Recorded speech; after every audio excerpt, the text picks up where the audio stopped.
Despite Sunday's effort, Maryland men's basketball brought us all a moment we'll never forget Thursday night. Women's basketball is set for a top 10 matchup here in College Park tonight, and spring sports are already in full swing. This is The Left Bench, presented by Terrapin Sports Central.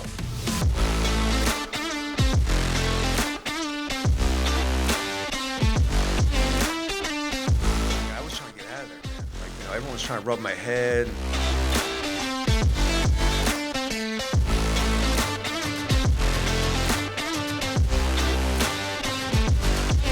It's why you do what you do.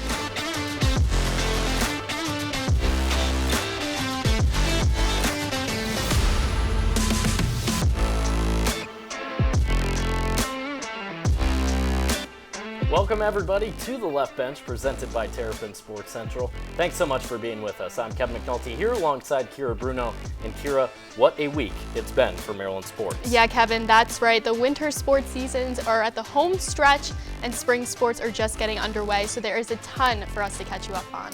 But where else would we start but that scene that we saw right here in College Park Thursday night? Kevin Willard was hired as Maryland's head coach 337 days ago. And after assembling a roster and coaching staff in about a month last spring, I think everyone agreed to give him a little grace period to start his coaching tenure. Well, he didn't need it, because 27 games into the Willard era, Maryland just had its biggest win in years for the program. Xfinity Center was ready to go for the early 6:30 tip, but it took a while for Maryland to give the fans something to cheer for. The Terps only put up 25 points in the first half, and Patrick Emilian was responsible for their only three-pointer. They trailed by 3 heading into the break. And coming out of halftime, it looked like Purdue would waltz to its 13th Big Ten win. The Boilermakers started the half on a 9-4 scoring run, forcing Kevin Willard to burn a timeout less than 4 minutes into the half. Then Jameer Young hit this little jumper in the paint to stop the bleeding. And on the other end, take a look at what happens after Zach Edey misses this layup. Julian Reese gets kicked in the head by Mason Gillis. Gillis gets called for the technical foul, and that was the turning point in the game. Maryland went on a 27-4 scoring run, unlike anything we've seen from the Terps all season long. Reese was hitting shots over Edey, Emilian was slamming down dunks, and Young continued to be the heartbeat of Maryland's offense. By the end of it, the Terps led 58-41. Braden Smith and the Boilers reduced that lead down to 11, but there was a storm brewing in College Park, and Maryland secured its first win over a top 5 team since 2016. Here's what the Terps had to say after a crazy game. So it was kind of easy, going under the rope. So I saw people falling, so I just tried to get out of there. Yeah, I got caught in that actually. It was hot. Everybody was jumping. It was just. Yeah, somebody was on the backboard, I think. Again, I was trying to get out of there, man. Everyone was trying to rub my head, and I was just trying to get back to the locker room, to be honest with you. Well, you heard me say that was Maryland's first win over a top 5 team since 2016, which was also the last time students flooded the floor at Xfinity Center. And here to give us a brief history of court storming in College Park, it's Ricky Podgorski and Nathan Schwartz joining us now from Studio B. Gents, I bet Purdue could give us a pretty good summary, but what do you got for us? Yeah, you guys, the energy in the Xfinity Center was unmatched on Thursday night. And the win over Purdue was just an absolute scene, to say the least. For every current student at UMD, it was the first time they were able to storm the court and celebrate a win of this magnitude. But before we take a look at some of Maryland's most iconic court stormings, let's take a look at the history of the celebration itself. Now, court storms are one of college basketball's most rare and special traditions. You have game-winning shots, buzzer beaters, upset wins, rivalries, all criteria for fan bases to rush and storm the court and celebrate the win with the team. Here, you could see one of the very first court stormings recorded in college basketball history. It's Tennessee taking down rival Kentucky in 1975, and you can see the Vols just lifting their players up, climbing the rims. Looks a lot familiar to College Park from just a few nights ago. Now, for decades, storming the court has become synonymous with signature wins. Whether it's a blue blood or a mid-major, it doesn't matter. Fans will do whatever they can to get under the hardwood when it matters the most. Now, Nate, why don't you tell us a little bit more about some of Maryland's most iconic court storms. Yeah, let's start with one of the most iconic games in the history of Maryland men's basketball. The day was February 17th, 2002, and if you at home have watched the Terps for quite some time, you know exactly what game I'm talking about. It was number 1 Duke coming here to College Park to take on the number 3 Terps, and this game was historic for many reasons. It was the last year the Terps played at Cole Fieldhouse, so this was the last matchup between these two iconic programs in this building. And the game certainly lived up to the hype as it was a back-and-forth battle the entire way through. But the play that made this game so memorable came right at the end of the first half. Jay Williams was looking over to Coach K to try to draw up a play before the end of the half. But as you see here, Steve Blake comes up, steals the ball from Williams from behind, drives all the way down the lane, lays it in for 2, giving the Terps a 9-point advantage heading into the break. And that gave the Maryland the momentum the rest of the way. And Ricky, this propelled Maryland to an 87-73 win over Duke and started a party at Cole Fieldhouse. Now, this wasn't the only party for Maryland. We'll fast forward to 2013, and the Terps have done it again. They took down Duke, this time an unranked Maryland squad versus the number 2 Duke Blue Devils. We start this one off with a Jake Lehman 3, but the Blue Devils stuck in with this one. They kept the game tight all game long, but the Terps led by 1 going into halftime. Duke began to gain some momentum, though. Seth Curry gets over here with the steal, gets a nice fast break layup finish, but it's Des Wells on the defensive side of the ball who gets the steal, fast break dunk right here, gets College Park rocking in the Xfinity Center on their feet. Alex Len led the way with 19 points and 9 rebounds in this one, and Seth Curry had 25 points for Duke. Now, 2 late free throws here for Maryland put them up 2, and Duke's only option was a half-court heave from Quinn Cook, which was no good, leaving the College Park Crazies to rush the court and celebrate a historic upset win.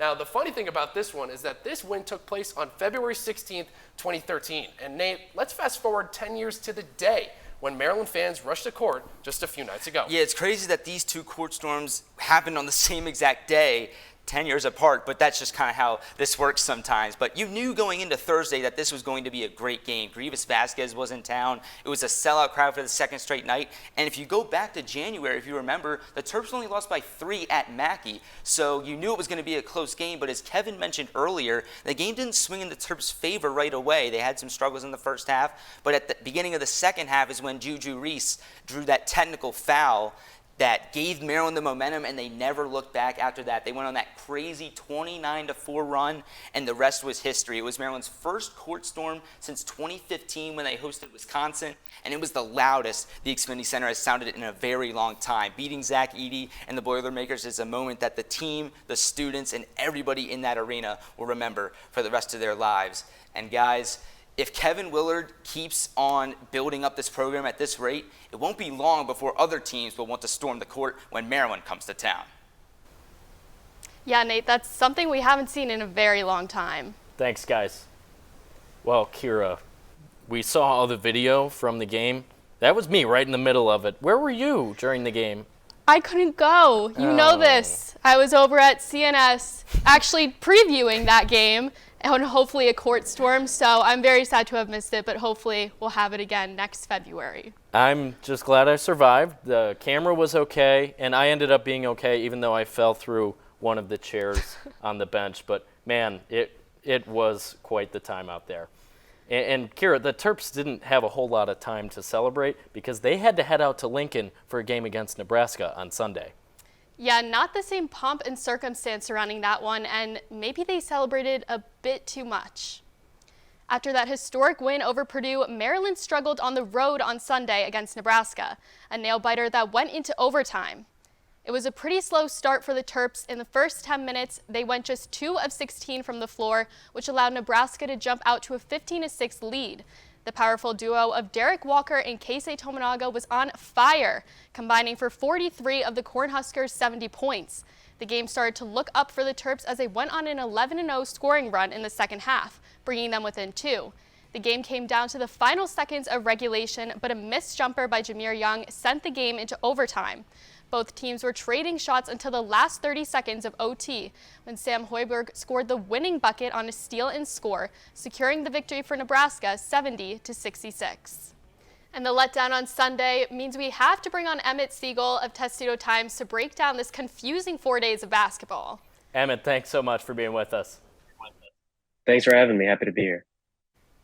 And all right, we'll start with Thursday because you and I were both in the building. You followed Maryland sports for a long time, Emmett. That was the best moment for the men's basketball program since when? The program has been a little bit starved for the NCAA tournament success that a lot of fans have expected. So I'd have to say that Big Ten championship was a three-way tie in 2019, 2020. But I think that it's been a couple of years since the crowd's been like that at Xfinity Center, since the fans were as riled up as they were that night. And it was definitely a landmark moment for a team trying to make a big move here in year one under Kevin Willard and kind of establish its identity. And now coming off that huge win, how did you think that would translate over to the Nebraska game on the road? Did you think it would play out how it did? There's always worries when you have an emotional game like that you're going to have a letdown, especially on the road, packed house. So definitely all the pressure on Maryland in that game. Definitely a game they should have won. If you just look at, the ratings of the teams on analytics sites, if you look at the, betting lines, et cetera, definitely a game they were expected to win. It's definitely going to make their margin of error a lot slimmer moving forward. Not super surprising that they came out slow, but to see them kind of struggle there at the end to close them out and then in overtime struggle again, definitely concerning and not surprising given the struggles on the road this year. They definitely have been a different team at home, it feels like, than on the road.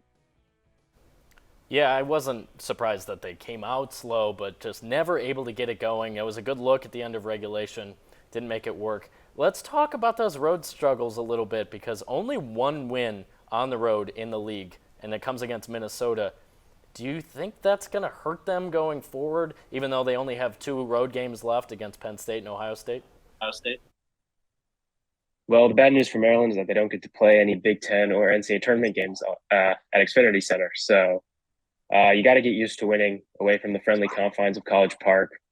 I think it's very concerning, frankly, to see them unable to put away a Nebraska team that, while playing better than it was earlier in the season, is really not a contender in the Big Ten, not a team that Maryland, if they want to compete for a top 4 seed in the Big Ten, compete for a top 6 or so seed in the NCAA tournament, it's a game you got to put away. By no means does it change the outlook of the season in a macro sense, but I think it definitely is concerning if you're worried about Maryland and how far they can go in the NCAA tournament, especially because a team like Nebraska isn't an NCAA tournament quality team, so they're going to only be playing better teams from here on out. And Emmett, going off of that, what are the odds they get the top 4 in the Big Ten tournament and get that double bye week? Well, definitely would have been a lot higher if they were able to get the job done on Sunday, but a lot of it's going to come down to this Northwestern game next Sunday. You expect them to win against Minnesota on Wednesday. That's the worst team in the Big Ten, and they blew them out of their own building a couple weeks ago. But a lot of it's also going to come down to tiebreakers. They have the tiebreaker over Illinois, over Indiana, not over Iowa. So they're not as much in control of their own destiny as they were after that Purdue game. And after that win, their chances, according to BartTorvik.com, which is an analytics site, was about 75% or so. That's dropped down to about 50%. So the margin for error has gotten a bit slimmer, and they're definitely going to need to take one of those road games at Ohio State and Penn State, like you mentioned. Yeah, we'll see what happens. I mean, that loss to Nebraska just obviously hurts. Emmett, we really appreciate the time and look forward to seeing you at the Minnesota game Wednesday night. Absolutely. Thanks for having me. You can follow along with Emmett's coverage on Twitter at Emmett Siegel _ and read his work at testudotimes.com. Well, last Monday night, while we were taping our show here on the campus of the University of Maryland, another Big Ten campus was rocked when a string of shootings left 3 students dead. Michigan State spent the week mourning and remembering the victims, juniors Ariel Anderson and Alexandria Verner, and sophomore Brian Fraser. All campus activities were suspended through the weekend when Spartan athletic events resumed as well. Maryland women's basketball took part in the first basketball game in East Lansing since the shooting, making for a difficult and emotional afternoon at the Breslin Center. Here's what Brenda Fries and Abby Myers had to say before the contest. Our thoughts are with the entire Michigan State community this week. what happened this week is unimaginable, and everyone here, is thinking of them, and they're in our thoughts and our prayers. We're obviously Michigan State, the whole community's they're in our thoughts and prayers. And that's gonna be the case. But when we step on the court, we're playing for that double bye where they're competing just like us. And we're gonna play our hearts out. And as you heard there, the Terps traveled over to East Lansing on Saturday with heavy hearts. But once the ball was tipped, it was business as usual. The first quarter was all Spartans. Maryland held its own defensively, but Michigan State took a 14-9 lead into the second quarter, and that's when the Terps turned up the heat. Diamond Miller was hooping all day long. She tallied 29 points, shot 9 of 16 from the field, 11 of 19 from the line, and she grabbed 6 rebounds. I mean, can anything stop her? And Maryland kept up with that consistent energy, but the Spartans started battling back in the fourth, leading to a nail-biting last few minutes. This big three from Julia Arol brought the Spartans within 3, but 2 clutch free throws from Faith Masonis sealed the victory for the Terps 66-61. And Kevin, Tuesday night they'd have that huge Big Ten matchup against Iowa. They lost over in Iowa City last time, so we'll have to see what they do with the home court advantage. 2 top 10 teams again, this time in College Park. I would love to see a great Xfinity Center crowd out there like we had on Thursday. Yep. Indiana sold out their arena for their women's game this weekend. Why not College Park? That's right. We'll see. And don't go anywhere, because when we come back, we'll recap the rest of the Maryland sports action that you might have missed over the weekend. And Alex Gary will tell us how men's lacrosse fared in its first game without Logan McNulty in net since 2020. Stay with us. There is a road laid out for me. First night here, but Amy seems cool. Leading down to the river. I am blind, but I need not see. What do you think? I know this road is there for me. If I'm really free, take me down to the river and walk. Welcome back to the Left Bench, brought to you by Terrapin Sports Central. Keara Bruno joined alongside Kevin McNulty. And Kevin, let's waste no time getting into this men's lacrosse team's performance on Saturday. Yeah, there's a lot to get to here, and recapping the entire weekend as well. Well, goalie Logan McNulty went down with a knee injury in last week's upset loss to Loyola, a season-altering blow for the reigning national champs. With a new face in the cage Saturday, Maryland men's lacrosse hosted Syracuse at CQ Stadium. Grad transfer Teddy Dolan got the start and goal against the Orange, but more on him later. Maryland jumped out to an early 3-1 lead to start, but Syracuse would not go away. A hat trick from Jackson Britwhistle and a stellar performance from Joey Spallina kept this one close, with the Terps leading 9-5 at half. Maryland had 32 shots on goal in the first half, which only translated to 9 goals. Coach John Tillman and his crew continued the potent offensive attack in the second half, amounting to 50 total shots in the game. Dante Trader, who you probably know as the safety on the Maryland football team, buried his first 2 goals as a college laxer, and Daniel Kelly had 4 of his own. Syracuse kept it tight, but the Terps were able to squeak out a 15-12 win over the Orange. And here's Coach John Tillman post-game. Loved our effort, certainly tons to clean up on, and it got a lot of stuff that we can get better at, but just think all these guys feel better about, the way they left the field, win or lose, the way that we competed for 60 minutes. So again, to me, that's everything, and it's why you do what you do and what coaches and teachers do. So proud of these guys. And even though for the most part the Terps held off Syracuse's impressive offense, they needed to adjust their defense around their new keeper. Alex Gary was at CQ to see how Teddy Dolan fared in his first start for Maryland. In the fourth quarter of Maryland's loss to Loyola, star goalie for the Terps, Logan McNulty, went down with an apparent leg injury. There was speculation all week about the severity of the injury, with most assuming it was a torn ACL, but nothing has been confirmed. I'm on crutches today, right? Like, he was on the sideline. I'm not trying to BS you guys. So he obviously couldn't go. I mean, I don't see him coming in anytime soon. Regardless, Teddy Dolan, a graduate transfer student from Binghamton, was the next man up against a potent Syracuse Orange attack. Dolan, the Terps defense, started the game off strong, only allowing 5 shots, allowing to 2 saves by Dolan and only 1 Orange goal in the first quarter. Dolan's job was made a little bit easier being behind one of the best defensive units in all of college lacrosse of Ajax Zapatello, Brett Makar, and Colin Berlace. But the star-studded defense struggled to keep Dolan out of the action. The second saw Syracuse converting on 4 out of 7 shots, with Dolan only having 1 save. The second half was not a better showing for Dolan as he allowed 7 goals out of 17 shots with only 6 saves. The entire Terps defense struggled to keep Syracuse from reaching the net and putting this game out of reach for the Orange. Shots to the top right, which were opposite high for the left-handed keeper, seemed to be Dolan's weak spot, as 5 of their 11 goals came in that area. Despite this, Dolan still proved he can be the goalie this team needs going forward with some flashy saves that kept the Orange from ever gaining too much momentum over the Terps. I thought he did fine. You know, like he saved, I think the ones that we needed him to. I think he'd like to have a couple back. But at the end of the day, like, everybody just needed to find a way to get one more goal than them. We'll look at the film, kind of figure out. There were a couple things technically that we talked about during the game where I think he kind of maybe like stepped a little too much or maybe was leaning. And that's stuff that technically a lot of goalies do. As the Terps head to face off against a Princeton team that notched 22 goals in their season debut, Dolan looks to establish himself as more than just a replacement for McNulty. For Terrapin Sports Central from CQ Stadium, I'm Alex Carey. Well, Keara, obviously Dolan got the job done on Saturday. Terps win 15-12, but McNulty's not an easy guy to replace. That's the same guy who was in net in 2021 and 2022 when they had a total of 1 loss. Yeah, Kevin, you got that right. Dolan did look prepared, but Logan McNulty was on this Tewaaraton watch list for the preseason, so like you said, it's going to be hard to replace him. We'll see.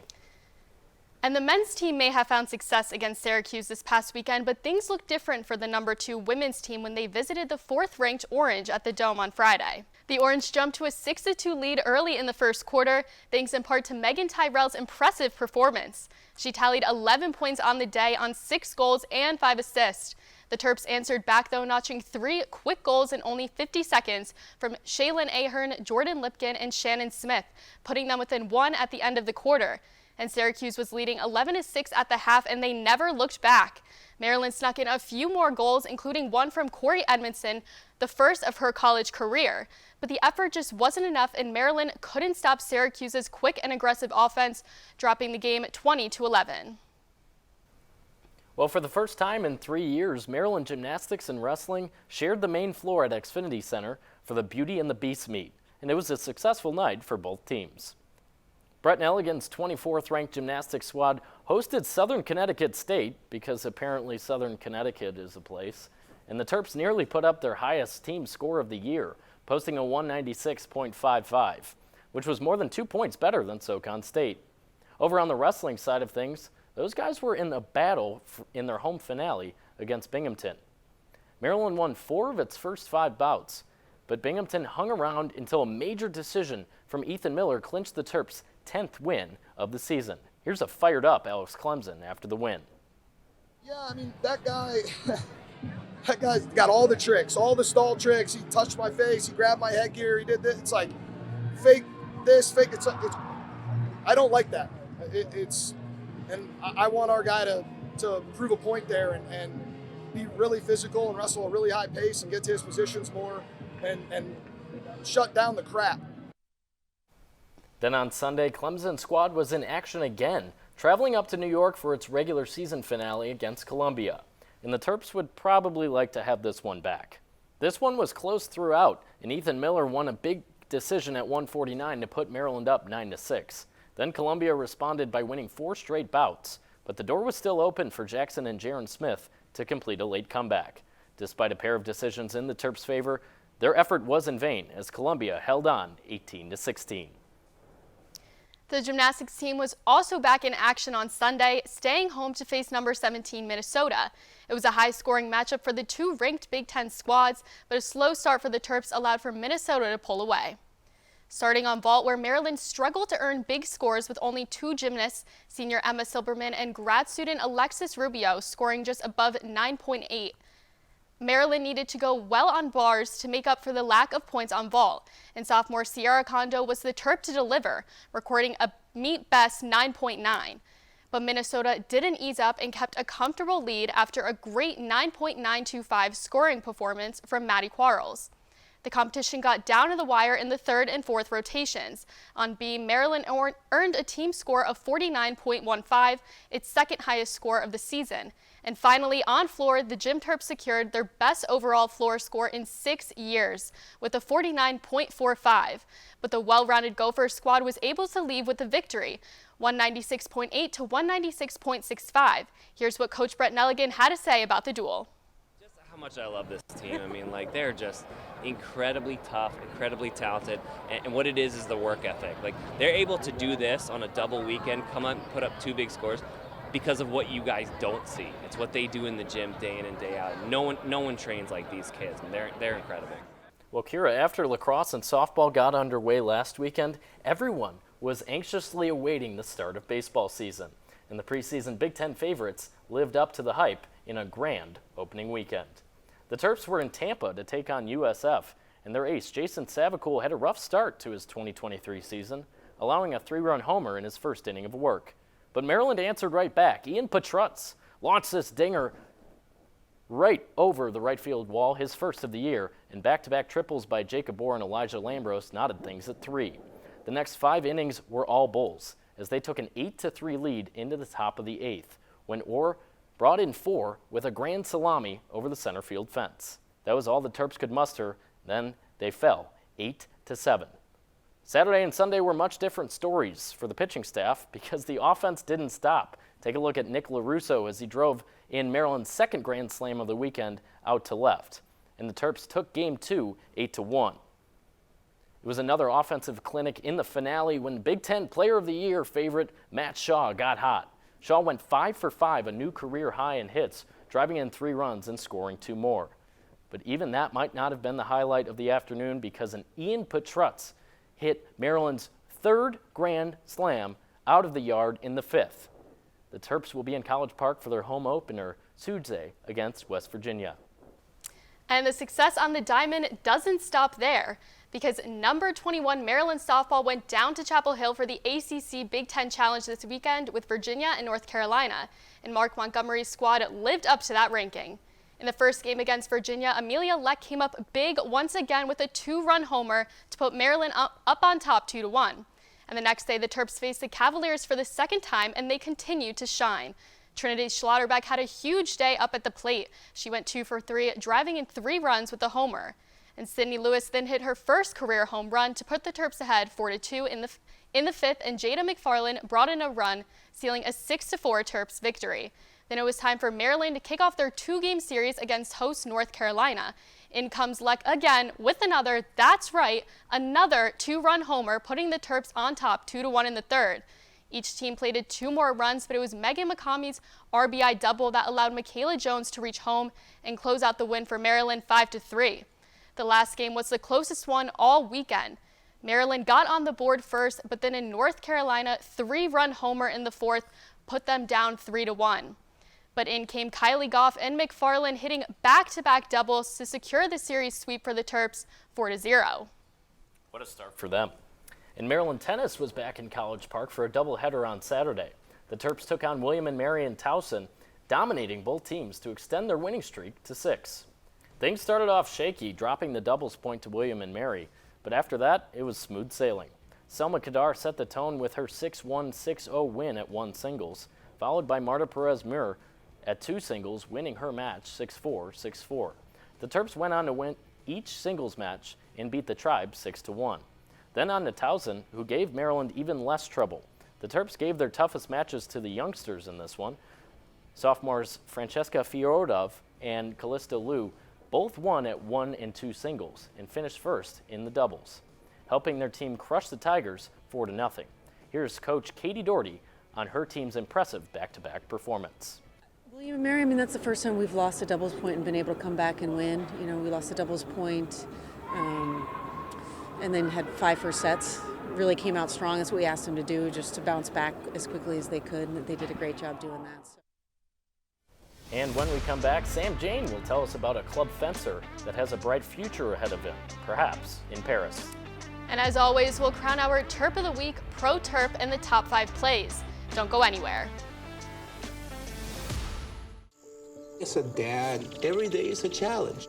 To make sure that the time that I spend with them, it doesn't matter how tired you are, you have to try to teach them. When they learn something new and you can just see in their faces, it's such an incredible moment. It's those moments that are my favorite.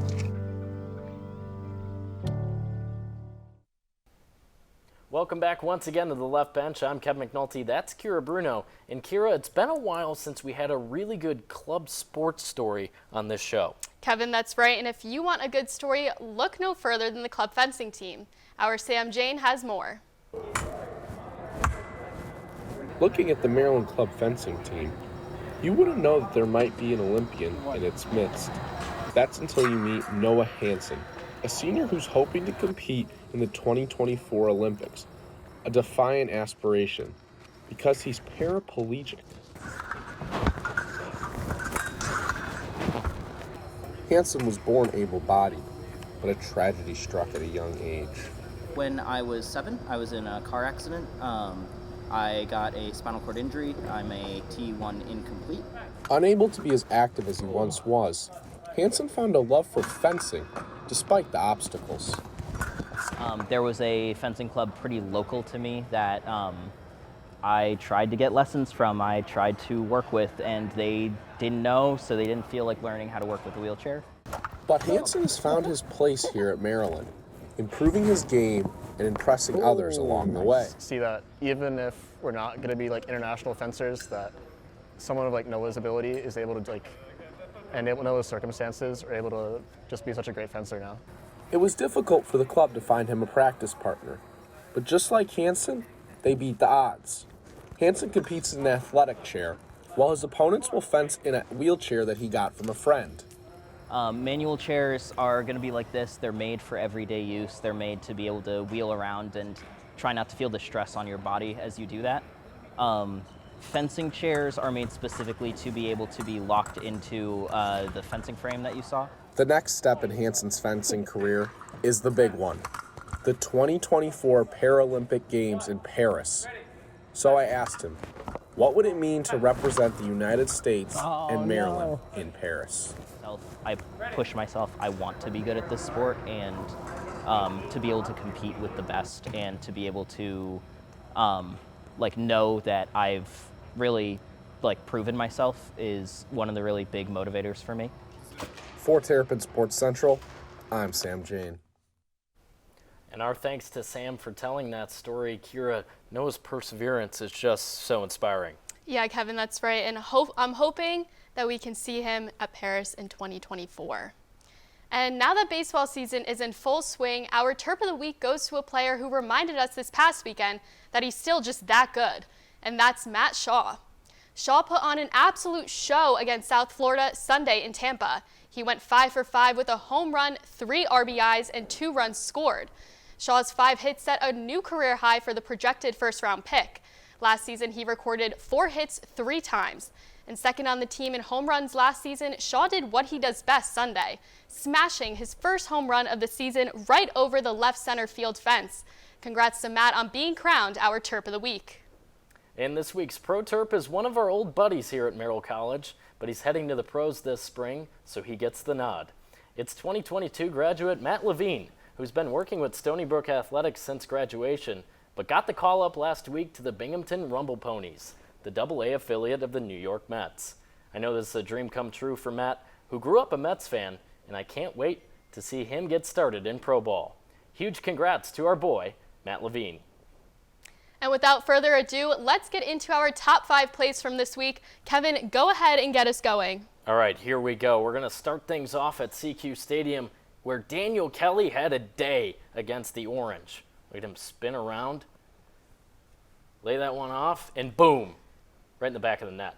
And at number 4, we have Abby Myers sinking the 3 against Michigan State and getting that foul to put the Terps back up. And Dante Trader now for number 3. I've seen him on that field before. Look at him break through the defense and go all the way. The Terps midfielder got his first 2 goals of his career. And what a play by Trader. Man, is he just a great athlete, safety on the football team. And now he's doing great things for men's lax. 2 goals on Saturday. And next we have what I like to call powerful Patrick against Purdue. Look at that dunk. Crowd went absolutely crazy on that one. And just a few minutes later, it's our #1 play of the week, the Court Storm on Thursday night. What a moment. Shout out to all the Maryland students who get our top play of the week. I mean, pretty well done. No one got hurt as far as I know, but look at all those people out there. Man, was it a fun time. You remember it well, Keara, right?